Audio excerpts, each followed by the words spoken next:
Namaste. Welcome to the Gita Wisdom series. And today I'm very happy and excited to have a very special guest with me. She's Elina Krushkina. And she is a very interesting person. She is an international lady. Guess what? She is a Russian, born in Halle, Germany, stayed sometime in India, got married to an American, and right now living in Paraguay. Must be spy. Amazing. So let me welcome Elina Krushkina, Akka Bhakta Priya. Welcome. Welcome, Bhakta Priya. Thank you so much. It's an honor for me to participate in this Zoom interview and share my realization about and my experience about Bhagavad Gita with everyone. Thank you. Welcome. Welcome. And another interesting thing is she is the student of arts and she's got a title Director of Shows and Festivals from the Chelyabinsk Academy of Arts and Culture. She's really a very, very fine artist. So, Bhakta Priya, welcome again. Thank you so much. So, to start with, how was your life before, as you said, you were born in Germany. So how was your life there?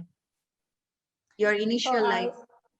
I lived in Germany only 2 years because my father was military officer in Soviet army and was deployed because Eastern Germany was under Soviet army. And our family stayed there 10 years and I was born there. So then we were deployed back to Russia. We were traveling all over the world. That's military family life. And then last deployment was, we were sent back to Russia, Soviet Union still, and Chelyabinsk, that city where I grew up, where I went to school, where I graduated, when I first started my spiritual practice. And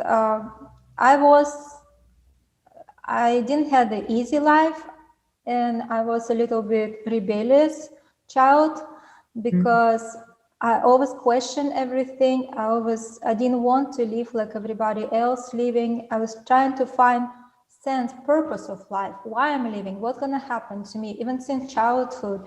I remember when I was 8, 9 years old, I was wondering what's gonna happen to me. What's happened after death, who I am. So all the questions were popping out in my head, but I couldn't find any answers. At the age of 10, at the age of like 8, 9 or 10?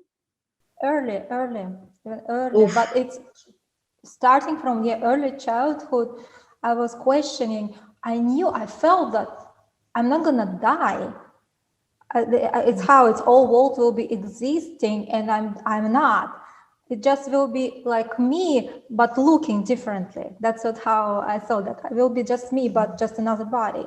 And I was wondering who these famous people, where they're now, in what body, in the like all this knowledge somehow was, all these thoughts were in my head. And I was wondering, and because, it was atheistic society, the Soviet Union at the time, there was any religion, any spiritual practice were strictly forbidden. No way you could find this knowledge. No one could answer your questions. What triggered you? What triggered you to ask these kind of questions? It's just like that. I wanted to know because, I was always curious. I like to read books. That's why my vision maybe suffered, because at night I always was reading all kinds of books. Something new to know, and I know it's my nature. Was always like to observe what is happening around me. Still like to do it, even when I'm walking the street, looking around what's happening, and it just came out. Why I'm living, who I am. I wanted to know. I had all these questions, nobody answering them. So, and for years I had that. And finally, when it's already this perestroika, yeah, many heard this word, perestroika, when it started, when the Iron Curtain fall off and all the spiritual teachers, yoga, all the books became available finally in the Soviet Union, and then it became Russia. So then I was 19 years old. I was in my first year in Academy of Arts and Culture, and I encountered it exactly 30 years ago on the street, the Bhagavad Gita. I got it immediately when I touched it. When I touched it, that's how I understood I needed it. I don't know, it was some connection, mystical connection, I would say. I saw other people were getting it. Nobody offered it to me. I was myself actually offering to people because it was a long story.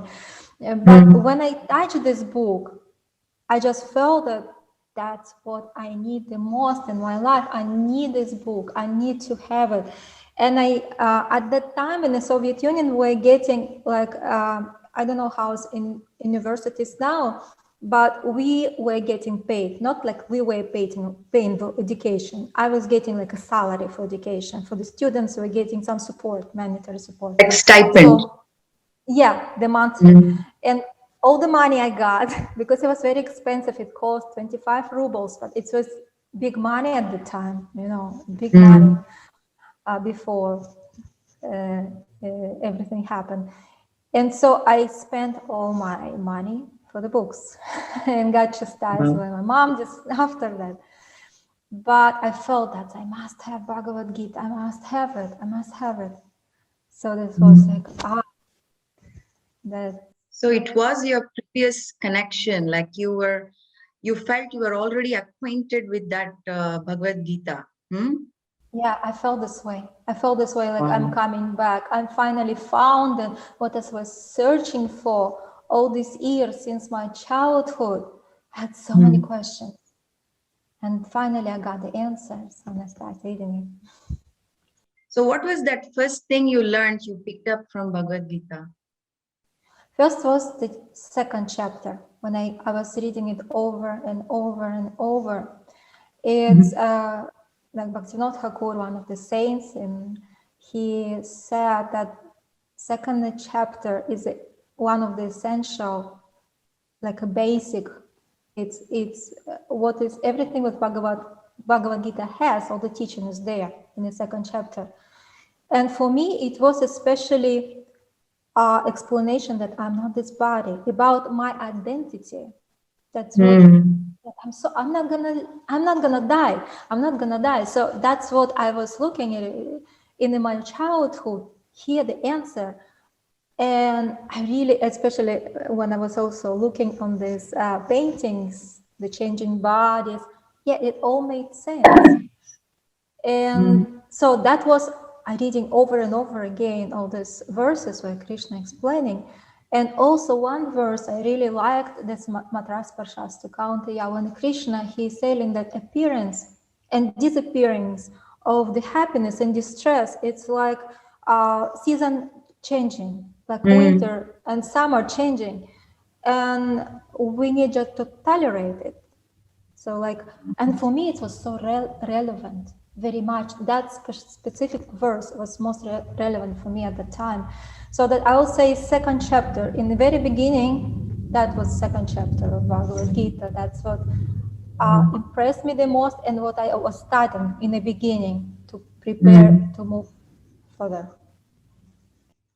So, like you were saying, you already had these thoughts as a child, you wanted to know about the life and death and like that. So what kind of further thoughts crept into your mind after you read the second chapter and you move forward in the journey of Bhagavad Gita? What else you learned? I must admit that I didn't accept right away everything, all the knowledge. I was arguing with Bhagavad Gita, with the teaching, because By that time I was reading a lot of lot of philosophers, a lot of books in the library. I constantly was there, and I had my own ideas, right? And you know, when we have our own ideas, we're very proud. Yeah, we have our ego. I'm really attached. I have my ideas, and I'm right about it. And that's point of ego, that's false ego. And it was in the beginning was, although I was looking for the answers, but by that time of 19 years old, I was already had some ideas. I was attached to them, and for me, it was like like getting rid of it was most difficult moment when I had to renounce my ideas. I had to accept the Gita teaching. That was most difficult part. Forget about my ego. That accept Krishna word. So it took, I don't know how many, few months, like 6 months maybe, to come to So what was understand that most difficult? What was that thing that you found it difficult to accept? I don't remember exactly, but I remember I had some troubles with certain points of Bhagavad Gita. I cannot say it was so long time ago that what exactly I wasn't agree with in the Bhagavad Gita in second chapter. But I remember I had some troubles. I was writing down, no, that's not like that. And trying to, yeah, because I had my own something I can, unfortunately, I don't remember. Maybe fortunately, I don't remember. That was my foolishness. But you know, that's I realized that it's very important for studying Bhagavad Gita. Very important to not have your ego, accept it with humility. Tadviti pranipatana. Humility is very important, because when we're trying to read something with our false ego, we will be not able to absorb this knowledge, to get this knowledge. That was one of the lessons which I realized that, yeah. So now you fully accept Gita, right? Yeah. So what is Bhagavad Gita for you in a word? Probably in 3 words. So 3 words, okay, okay. It's a guidance, it's a shelter, especially its most difficult time. Ultimate guidance, I would say, yeah. I want to mention one beautiful story. I don't know if anybody heard the name of one famous astrologer, K.N. Rao. He is in Wikipedia, you can Google. He's like Parashara Muni of modern time. And about 20 years ago, I got like divine arrangement. I met him and he did reading for me. And the important thing he said for me in the end of the consultation, he said, because I asked him about happiness and distress, that's like about some bad times in my life. And he quoted Bhagavad Gita and he said, if you will follow the sadhana practice, if you follow this path, there will be no bad or good thing for you. Just take shelter in Bhagavad Gita, read it regularly, and you're not gonna be troubled by this material happiness and distress. And I was like really impressed. He's like really sadhu, he's saint person and famous astrologer. And I was like really accepted. And when I had like in my life really difficult times, when I was like heartbroken, or I didn't know where to go, who to go to, where to go to with my difficult situation, I was just opening Bhagavad Gita and following this advice which was K.N. Rao gave me, and I was just reading chapter by chapter verses, and my mind immediately become on its place. It was like I was talking to Krishna, like I was talking to Krishna personally. That was, and he was like the second chapter, yeah, it's called Vishesha Yoga, Arjuna Vishesha Yoga. Vishada Yoga. Vishada Yoga, sorry. And we all in the situation of Vishada, yeah, in stressful situation. And through this Vishada, it then connects us to Krishna. Yoga, become Vishada Yoga. So we in all the especially now, yeah, we have so much difficult situation right now because of this pandemic. Everybody's stressed out so much. It's a completely Vishada yoga, and that's only shelter which can help us, because we so can be powerless and desperate, and the real shelter, real help which can help us, it's Bhagavad Gita. Wow, what a realization. Wow. So, continuing, what are the like three crucial takeaways from Gita? I mean, for you.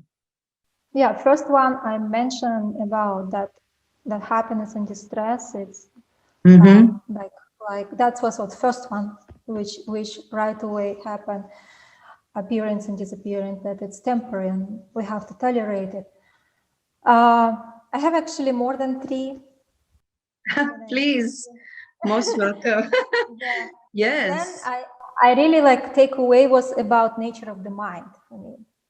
How mind is, what is a mind, and that he can be enemy and can be friend for us, and if has to be controlled like a wild animal. Yeah, you cannot just say wild animal, okay, wait for me here, I will come back and then I will take you. Then no, we have to tie it, we can't just let it free and do whatever. Right. Yeah.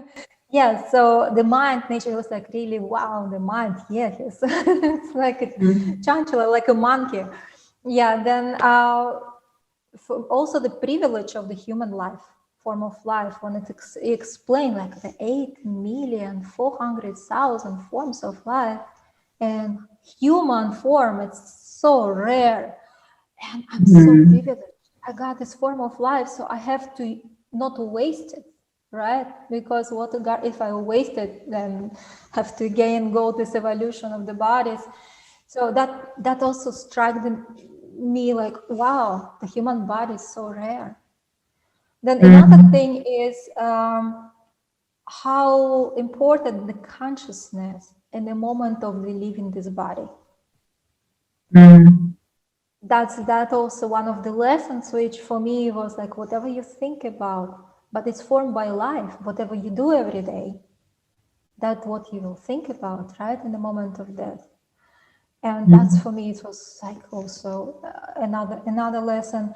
Then knowledge about that Krishna sits in my heart, he's with me as a Paramatma. That's also very comforting, that you're not alone, that you have your best friend who is with you in all the situation, everywhere you go. He is your witness and well-wisher always. That's what really, really comforting. Another is what, and further in the chapters of Bhagavad Gita, when Krishna explains about his qualities, when he talks about him, because that all time we hear God, God, God, but no information about him, right? Who is God? How he looks like? What is his qualities? What he likes? What he dislikes? And here he himself personally explains it. And for me, it was wow, and how we can see him in everyday life, about his manifestations. He talks about it in a few chapters. Then another thing is his forgiven and merciful nature. How, like about in 9th chapter, when he said, Sadhu Apichet Sudracharo, when he said, even if this person does some abnormal acts, but he is in the right path, he still is saint. And for me, it was like, wow, how he forgiven. And through whole Bhagavad Gita, Krishna was showing how merciful he is. That okay, if you cannot do this, try this. If you cannot do this, try this. Try think about me. Just offer me one leaf, one flower, one this. You don't need to make whole feast for me. Just offer with love and devotional. He doesn't ask much. So all these things is like really, really amazing. And my favorite verse, I would say, what Krishna most impressed me, when he says in the 6th chapter, he says that for one who sees me everywhere and sees everything in me, I am not lost, and he is not lost for me. That's a really powerful message for Krishna. Also gives us hope. Wow, thank you. Very grateful for all those insights. Wow. I was just wondering, I wanted to ask you, the life without Bhagavad Gita and the life with Bhagavad Gita. Um, I mean, in a word or two, can you say the difference? Oh, it's black and white. It's without Bhagavad Gita, my life had no purpose. I can confess that I was trying to commit suicide because of this various of times before I got Bhagavad Gita. I had no purpose. I didn't want to live like everybody else. What's the point? I was so much depressed. I was constantly like trying to end my life all my teenage years. I was reading about suicide because I didn't want, I don't like. What is the point? Why I'm living? That's my life. It completely, it was mess. And Bhagavad Gita just pulled me out from that whatever mess I was in, from this distress and so much suffering, especially mental suffering. Externally was everything all right. Main thing is mental suffering for the people. That's pulled me out and changed my life completely and completely 180 degrees, another direction. And it's like I say that life was my past life. Wow. So would you recommend Gita for others as a life transformation tool? As just now you mentioned, it is certainly, it has transformed your life. Would you recommend this to anybody in the world? Of course, no doubt. The Bhagavad Gita, it's reminded me, there was a beautiful work by Sripad Shankaracharya, Gita Mahatmya. Maybe you can read that in the future for your audience. It's very beautiful verses glorifying Bhagavad Gita, how Sripad Shankaracharya, he compares it. He said, even if you bathe in Ganges, but if you get purification, but if you bathe in the teaching of Gita, you get so much purification, much more than in the Ganges. It's like an essence of all the Vedas. We cannot read all the Vedas in one lifetime, but all the essence, it's there. It's only one book which was spoken by Krishna himself. The Puranas were the few verses Krishna speaks, but he has 700 verses. And Krishna, it's only book where Krishna speak about himself, very mercifully preparing everybody. Okay, here you have to do. It's a guidance which we cannot drive without knowing how to drive, without knowing the rules. We need the guidance. That's why Arjuna, he asked Krishna become a charioteer. We need somebody. This body is like a chariot. Yes, compare thing in Chandogya Upanishad, I don't remember, is a chariot, and we need this charioteer, Krishna. We need to make Krishna our charioteer and ask him, please, Krishna, guide me with Bhagavad Gita. I want to read, if you may let me, just it is very short, beautiful description. Who should read Bhagavad Gita? It's just short. I found it in internet, and I think I should share it. May I? Please go ahead. Yes. So who should read Bhagavad Gita? The young, to learn how to live. The old, to learn how to die. The ignorant, for wisdom. The learned, for humility. The rich, for compassion. The poor, for comfort. The dreamer, for enchantment. The practical, for counsel. The weak, for strength. The strong, for direction. The haughty, for warning. The humble, for exaltation. The troubled, for peace. the weary for rest, the doubting for assurance, the sinner for salvation, the human for guidance, and everyone for Krishna Bhakti. Everyone, no matter, Amazing. no matter what is your position, no matter how old are you, you're rich or poor, you're woman or man, what is your position, especially in this trouble time, that's the only shelter. You have no choice. Otherwise, it will be just eating.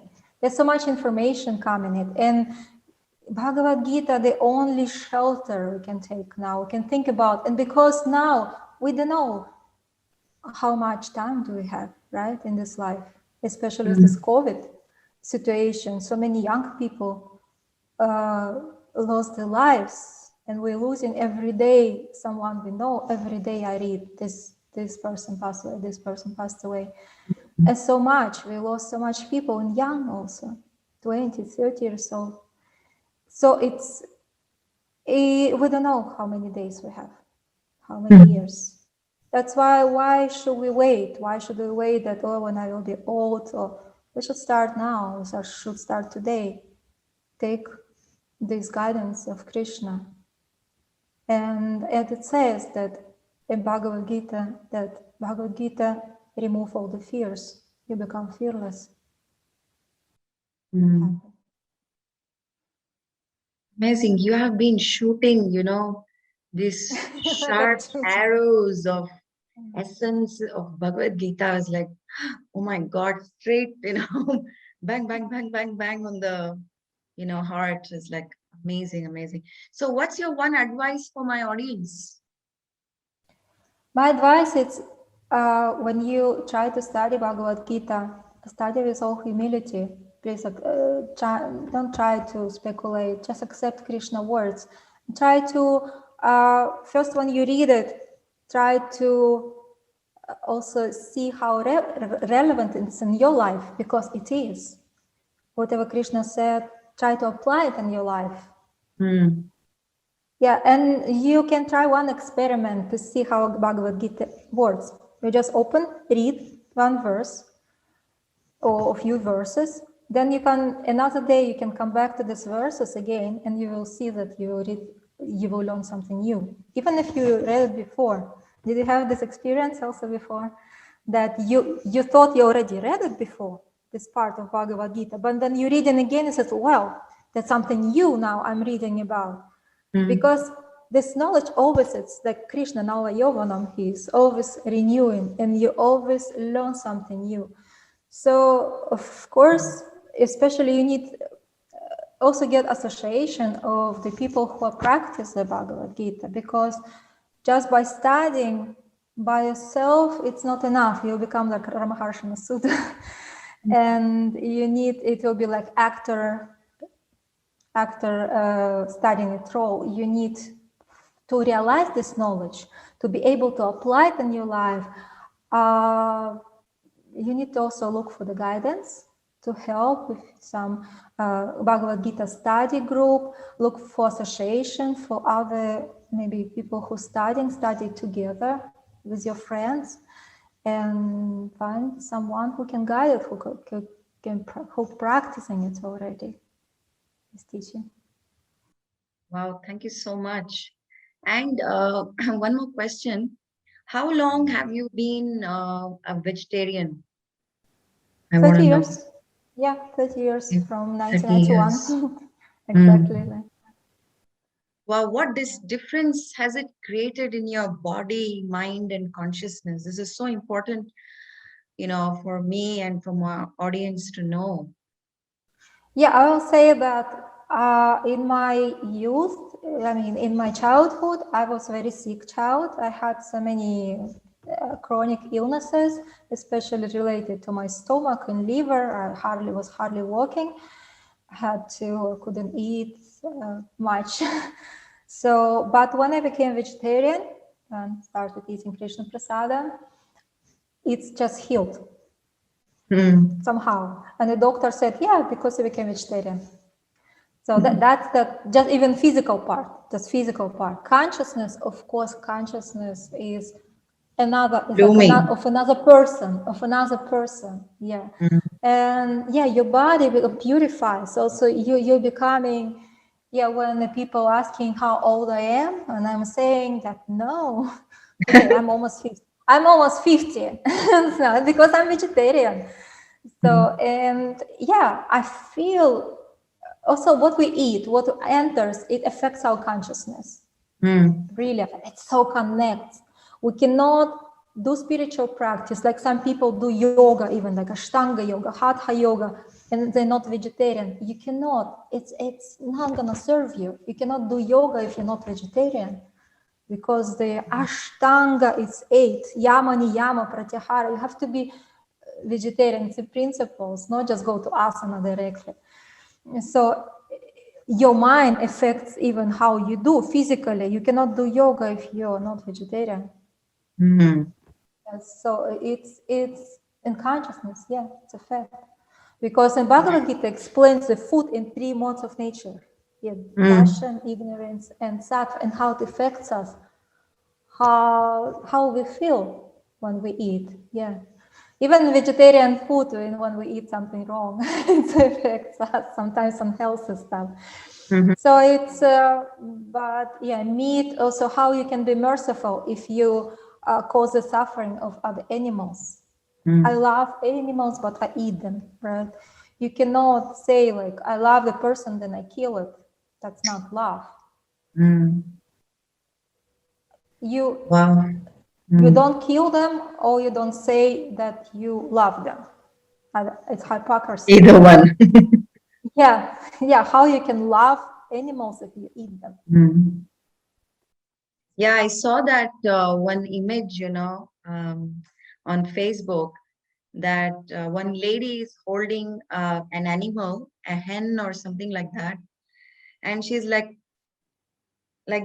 patting that animal, and then she has the same animal on her table, ready to eat, cooked, the same animal being cooked. I was wondering, what consciousness is that? Like you just said, you can't say that you love and then you kill it and eat it, then there is no love and compassion there. Yeah, then you see that animals much better than us in this sense. They don't deserve them. They are not this planet with them. Yeah. Thank you so much, Bhakta Priya. And one more thing, my special guest, Bhakta Priya, she is an astrologer. So if any one of you want to take any consultation, you're free to contact her. I'll put her email address in the description box. So please go ahead and contact her if you need any consultation on astrology. So thank you so much, Bhakta Priya, for your valuable time with me in this Gita Wisdom series. And I would like to have you sometime again, maybe with a new set of questions, more interesting questions. Sure. Thank you so much for giving me this opportunity to share my experience and my realizations with everybody. Thank you. Thank you so much.